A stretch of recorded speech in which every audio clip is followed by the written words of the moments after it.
So if we understand to some degree the principles and laws that we're created in, because, look at us.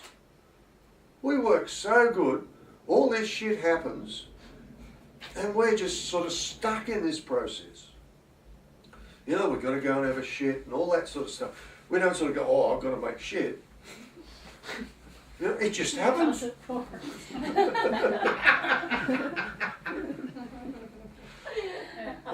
we live in this wondrous thing. And we don't know what it is. We've got a mouth. Shit comes out, shit goes in. Why have we got these hands with 5 fingers? Twinkle, twinkle. What's that? Some movie they did the star, Twinkle Fingers or stuff. Well, I didn't forget it. So. And we got this particular shape. That's the one, yeah. And we got this particular shape. And it's why? The ancient teaching says we are in miniature all that is in there. All that is in magnitude. So what that kind of says is that we are principles and laws. And those principles and laws give us the 5 fingers. And we see 7 colours of the rainbow. There might be 1,000, but we see 7. That's our law. Whether a dog sees 1 or 1,000,000, that's his law. But this is our law. Yeah? So when we understand what happens for us, we're understanding and dealing with the principalities and laws that govern us. And then from that, we can discover maybe who we are. Because we're not this, we just live in it. And your death experience shows you that death's bullshit. Yeah, you only take the jumper off. And then you go put another one on. That's death. The body dies. The ego dies. But the soul, it's eternal. Jesus showed that, hanging around on the cross. He transcended death, so they say. And he did. But so does the soul. And if we connect with the soul, we start to connect with what is transcendent of life and death. Are you, in terms of the candle, when you say the soul in this context, are we talking both of those two? Or are we really talking that? The light is our higher ideals. What we're going to be doing, or we're doing it now actually, is they're virtues. Virtues like wisdom, understanding, yeah? And there's shit like jealousy and envy and all that, the 7 deadly sins. So you got a rainbow, and you got 7 deadly sins and the 7 virtues. Yeah? The white light are the virtues. They're our higher ideals. That brings us light. What contains it all is the soul. Yeah? And that soul comes into being, into a body, just like I come down with a match and I light a candle, and up it comes. We think, when we're instinctual, we think we're the burning wick. Yeah. As we grow, we start to deal with duality, which is the blue-black flame, because it's blue and it's black, and it's below and it's above. It's that part of our being. Yeah. But then there's the light. And that light is connected to the all-encompassing flame. Now, why did you light a candle? To get light. So it's one with its Father. Yeah? So, if we understand that process, nature, if there's a flame, it's how rock solid is it? Well, rock solid, but it's real. It's archetypally true, real. And from there, we have something for our intellect, our ego to sort of go, oh yeah, I get that. I can connect those dots. I can use that as something solid. Therefore, I can just surrender my doubts. Being one, and then you start to move into the light. So the higher ideals and the inspiring ideas start to come down. Does that make sense? Or come into the consciousness. So if we practice virtuous things, now I get pissed off like everyone else. I have a neighbour that shits me. Can keep me awake at all sorts of ungodly hours, etc. And I can descend into wanting to rip his head off. Which is really easy because he's a little guy. But it doesn't do me any good. Yeah? So how do I get around it? I've got to sort of lift up to something more virtuous and cling to that virtue so that I can overcome ripping his little head off. Yeah? And then if I do that, if he needs his head ripped off, someone will do it for him. Not me. Yeah? Because I've come to the higher part. It's not the encompassing flame, but I've lifted myself up from that instinctual burning urge to rip his head off. Get the idea? Mm-hmm. And then we can, if we start connecting the things, we get the all-encompassing flame that connects the whole lot up. And there is enlightenment, we know. You know, the idea of enlightenment, you know, Kabbalah, it's gone. There used to be a tree there. There it is. It's a Kether the crown, which is the light. It comes from what the Kabbalists call Ein Sof, negative existence. So if we're doing male-female potentiality being negative existence, outside of this positive egg of creation is the Great Mother. It's negative existence, it's energy. It's this limitless light that enters this portal of existence, which, let's say it's us, but it's an archetype, but it's us. It enters through here, and it's light, enlightenment. And that takes in the whole of our being. But the energy has no limit, it's limitless. Consciousness, it's not limited. This thing takes in all the planets, all the aspects of being. Cosmic consciousness, or like Barbara or Mother demonstrate, is everything is conscious. It's conscious in that. It's consciousness of everything. There's no hiding away, no one can hide. And from us, we can't hide from ourselves. If we want to high consciousness, we can't bullshit to ourselves because we keep ourselves in bullshit. So we've got to be brutally honest with ourselves and go, oh, shit, I was going to say fuck them, but I've decided I really want to rip this guy's head off. That's not very spiritual. But at least you connect with it. If you don't connect with it, all that anger runs around somewhere, and it'll erupt somewhere else.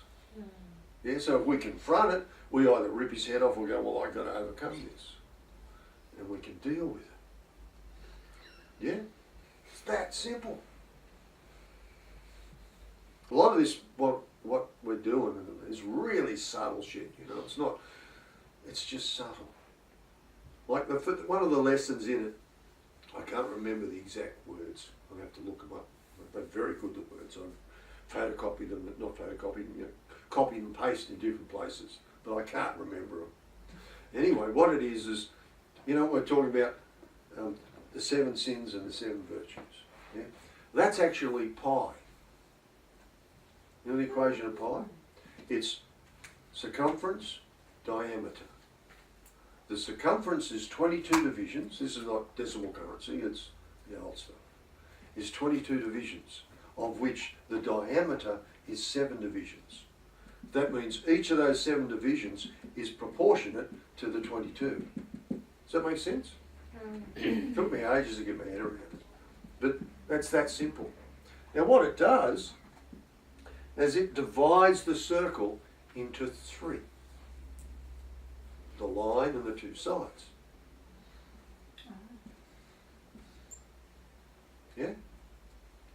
So if I take those three that are inside the circle and add them to the line, which is 7, I get 10. Yeah? There it is in front of you on the tree of life. The 22 divisions that go on the outside are the connecting paths, the 22 paths of the tree. The tree is actually pi. Pythagoras didn't really know, well, yes he did, what he was given there. Yeah? But the whole of our cosmology comes out of that equation. 7 days of the week, etc., etc. It's all contained in that. We'll go into it. But let's go back to our 7 virtues and our 7 sins. Yeah? So, as a practice, what I want you to do now is think about the 7 sins, you know, the things that you want to draw a line and put them over there. Yeah? Makes sense? So you draw a line in the sand and we put that stuff over there. And on this side are the 7 or the virtues you wish to move to incorporate, to connect. You want to get that happening. Get the idea? So I want, you can stand up and do it. It's actually probably good. I'm going to trip over each other. Do it in your head. But draw the line. I want you to really, in your mind, because it's important for the exercise, to actually draw the line and put that stuff over there and the things you want to connect with so that you've got that division. So the virtuous, the good ones you keep on your side of the line. Well, I figured that'd be a And place the to go. and the Yeah. deadlies on the other side. Yeah, right.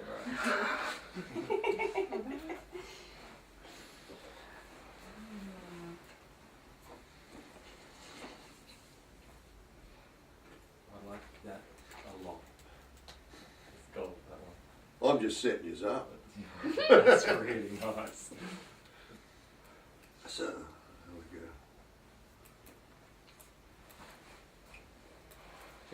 Who hasn't asked? We'll get there. Yeah. We're doing this right now. Oh, sorry.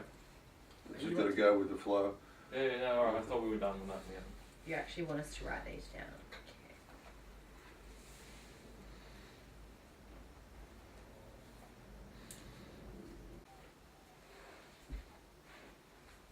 How's it going? You sort of getting there? So you've got sins and virtues. Can I have a bit of that board? And you've got the hand. Can you draw me the letter of length?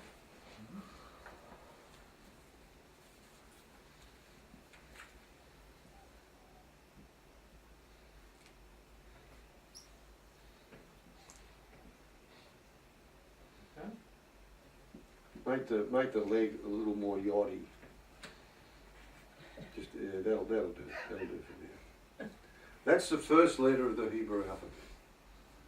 It's the number 1. The line.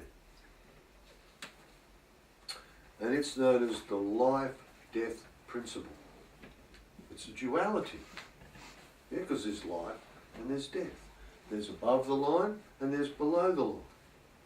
Get the idea? Now, above the line, below the line. I can't really dance, but I got 10 above and 10 below. Get the idea? This letter Yod is the number 10. 10 above, 10 below. So we've got 10 below are the things we want to get over, and 10 above, where we want to go. Yeah? And there's a line that separates them.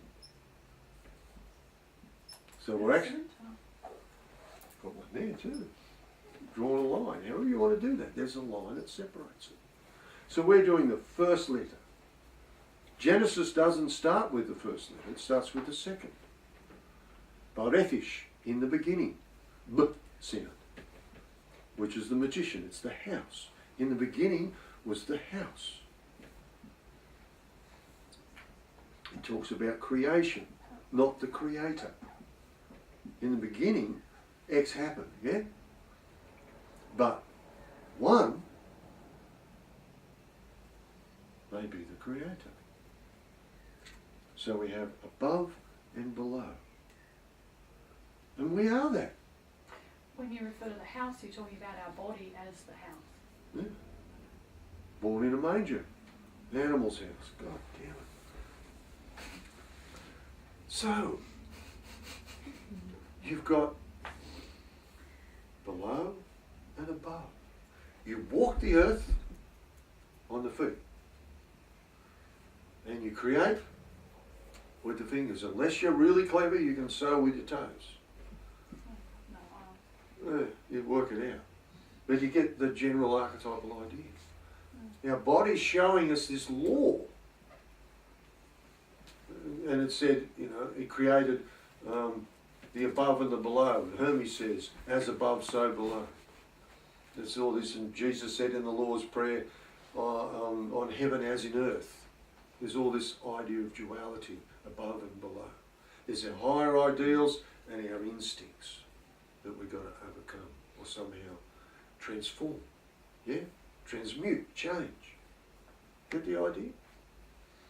So, you drew a line and you've got where you want to go, then you've got where you want to leave. Yeah? All got that? The question is, that's bullshit. That can be transcended. It's all bullshit. But it's helpful because it moves you. Aleph is the beast that pulls the cart. The cart of existence. Make sense? The ox that moves it. So that helps us move. But the key that transcends it is what I'm going to ask you to do now is connect with a particular principle in you. Connecting in the Kabbalistic system, the conscious connecting link is a letter called lamed. It's the ox prod. It moves the ox or the bull. It moves this process, yeah? Connects it, makes it move. Get the idea? like the poker up the arse. That's exactly it. Preferably hot. So this principle that connects the hot poker up the arse moves this whole dynamic, makes it pull the card of existence. What a wonderful system to express it in such simplistic archetypal language. You know, it's beyond all that intellectual, high psychological crap. It's just this basic thing. Yeah? So, lamed, you touch, your tongue actually goes there. You want to connect, stick your tongue up there. You'll connect with the idea, helps you connect with things. Like we say, man, shut up. Get it? So, this is the justice card. It's the law. Makes it move. How to make things move. Now the question is, who drew the line? It's not the higher ideal or the lower ideal, but who is it in you that draws the line? And it's not something you're going to go search for. You just imagine yourself drawing the line and explore who did that. Because whoever did that is beyond the idea of virtue and vice, because they've created the dynamic where virtue and vice could be. That's you. That's your soul. And it's so easy to touch. It's so easy that it hides in its simplicity. It's ridiculous, isn't it? You know, we're searching for enlightenment, we're searching for all this, and it's there all the fucking time. No, someone said that it was put inside us because we'll never find a thing. Yeah. Who said that? It's us. I don't know, but it's us. Oh, yeah, yeah. We can't find us because we're too busy looking for other shit. Yeah. So it's a really serious exercise, and it's so subtle. It's just to connect with that part of yourself that actually there's a part in you that draws a line where you go, I'm just not going to do that. I'm not going to rip his head off. Yeah. Now sometimes the instincts get that close that you just go and give him a little.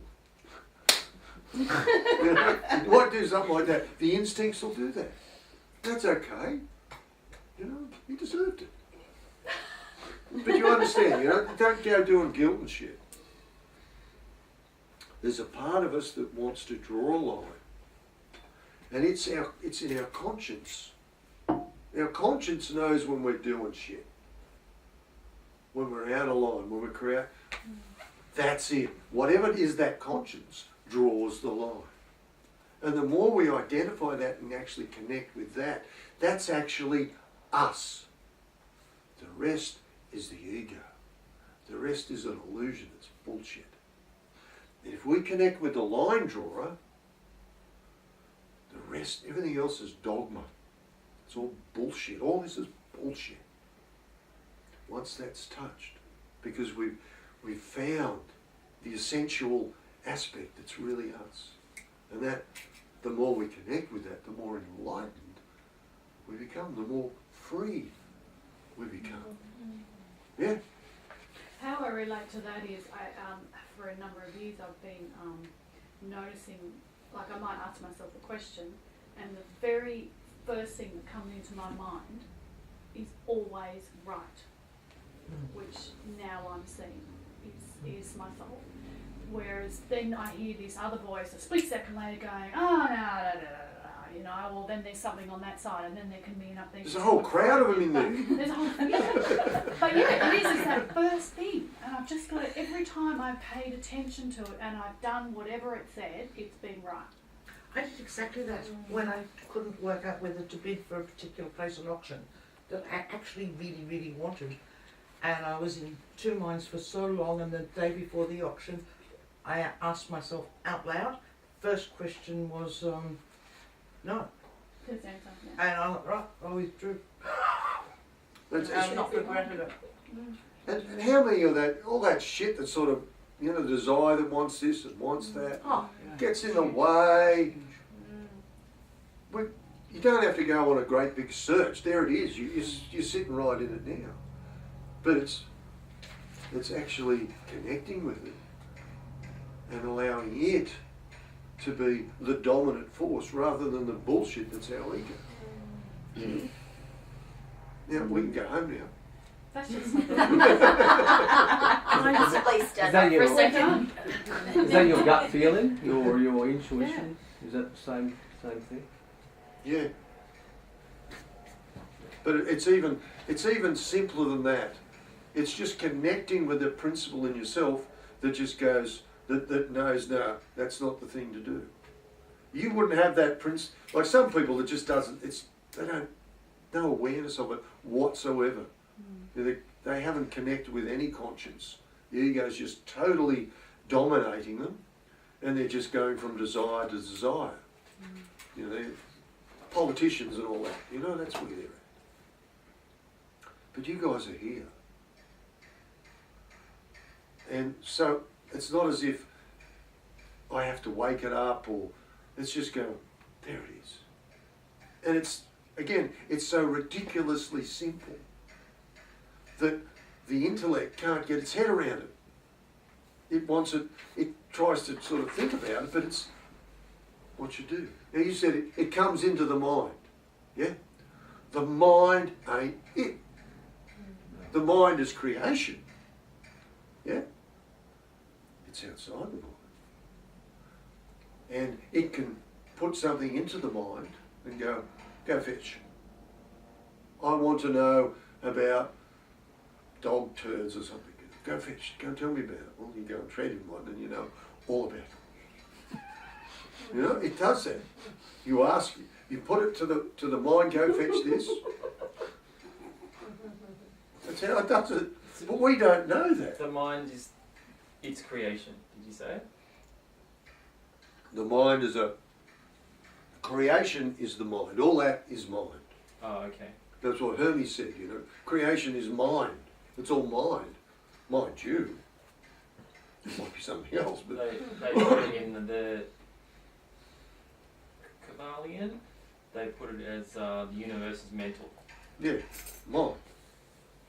And it's bullshit.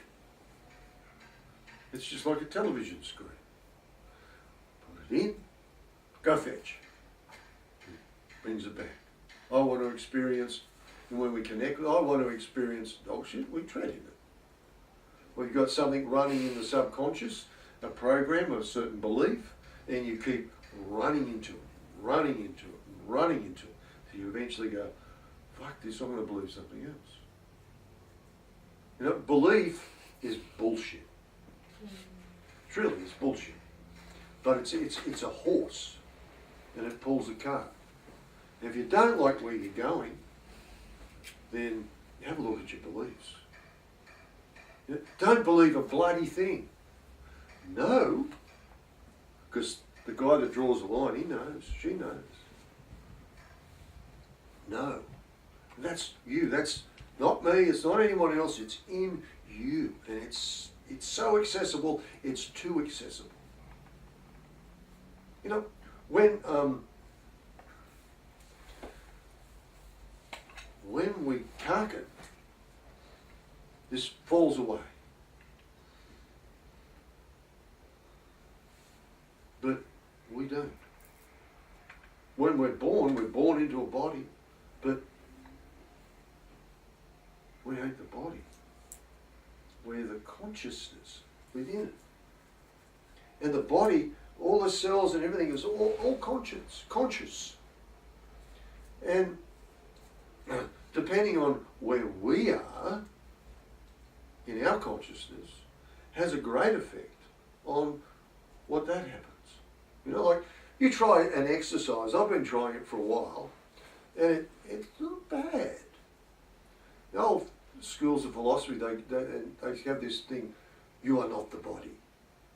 Well, if I go and stick a pin, you'll go, "Oh fuck, that hurt," and we identify with it. So if we go, "I am not the body," and we're sick, I am not the body. I am not the virus. I am not those things. We're not identifying with them so much. We're not giving them so much life. Yeah? Now, this is a big call, but we're not identifying. And if we're not the body, then maybe we can have effect upon the body. Make sense? Because we're not it. And when we die, it falls away, and everybody does, oh, how sad. You know that one well. And I've done it too. Oh dear. The reality is, it's still there.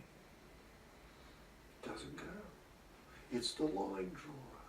Well, so people can feel it when someone's passed. They're like, I can feel, you know. Yeah, because they ain't dead. I can feel Max around me at times. You know, that's yeah. And things like that can live in our memory. We can create all sorts of crap. But the reality is, those things exist.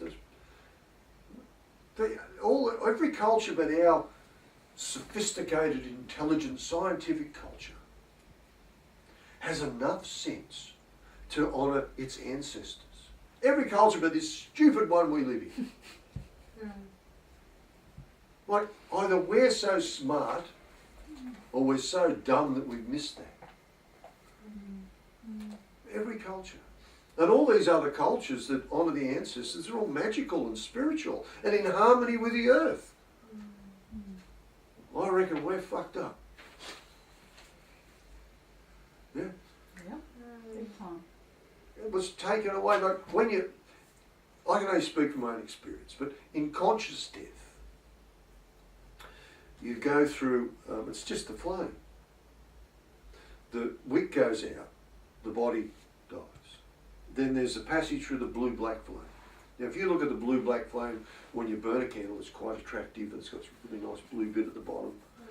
That's all your attachments. And your attachments live off the matter. It burns the matter, the body. Yeah? So that's the tunnel that you go through, if you go through a tunnel consciously. And on that tunnel, there's all your attachments, all the shit that you're attached to, that even stuff that you haven't resolved, or, you know, like surfing and all that, you know, it's there. Now the Buddha gave a practice where you get rid of your attachments, you work your way through it. So if you understand that process, when you die, you go through that process, you can get rid of the shit. You don't have to come back in the next incarnation with the same load of crap, because you can work through it. And when someone dies, if you have that communication with them, you can also help them by advice as to, oh, drop this shit, move on, or whatever, you know. That helps that passage, because they're in that stage. Then there's the light at the end of the tunnel. Can you just say a little more on how to do that? The same process you're doing here, where you're really working at your attachments, what controls you and manipulates you. You know, where there's stuff that you've got to work out to get free of. That process you're doing here, you go through. It's a little more trippy. You know, it's like a dream where you move through and there's all this stuff, but you guys will have conscious death because you're consciously alive. If you're alive but you're consciously dead, you won't remember anything. And there's a point. Carry Packer. Yeah. You know, there's a point of forgetfulness, which is another You story. said there was we'll get into. nothing. Nothing there. So, as you go through that process, because you're learning that it's becoming instinctual, it's something you do. Your higher ideals are teaching the ego how to get its shit together. Yeah? So there's a point of forgetfulness, like when there's birth and death, there's a point of forgetfulness where the old is forgotten and then you move on to the new life, or however you want to see that. There's that forgetfulness. But if you're doing it now, it becomes instinctual. Now, instinctual is the ego. It's the burning wick. It's instinct. You mean like it becomes a habit, second Exactly, that's nature. instinctual. Yeah. Yeah. Now, with certain practices like the use of the tetragrammic key that I've given out at different times, the Yod Hey Bor Hey, saying it in a certain way, blows shit away. Now, I've done that for a long time, so it's instinctual with me. So if I deal with shit in dream, if something's happening in dream, I can remember that and use it because it's instinctual, it's there, it's a tool that I can grab. Yeah? So in death, all that's available. All that, what you actually become, not believe, become, you've become. It doesn't disintegrate. In alchemy, there's three principles in alchemy. There's the oil, there's the essence, and there's the body of the herb. And we burn the body of the herb after we extract the oil and the essence. Does that make sense? And that becomes the salt. And that's pure minerals, the pure minerals of the plant. And there's no organic matter as such. And when that's placed back in with the oil and salt, it marries and becomes one with it. And that's what makes, not that anyone knows these days, that's what makes an alchemic medicine so dynamic, is that it's got everything it had but at a higher vibration. So if you've got peppermint was good as a herb, when it's made in alchemy, it's brilliant. But not only that, you've got a triangle. You've got the oil, the essence, and the salt. Yeah. In magic, I don't know if you probably might have seen, they have a triangle for the spirit to materialise in. And the magician stands in a circle and speaks to the to the spirit. The circle gives them protection, and the triangle contains the spirit, the spiritual principle.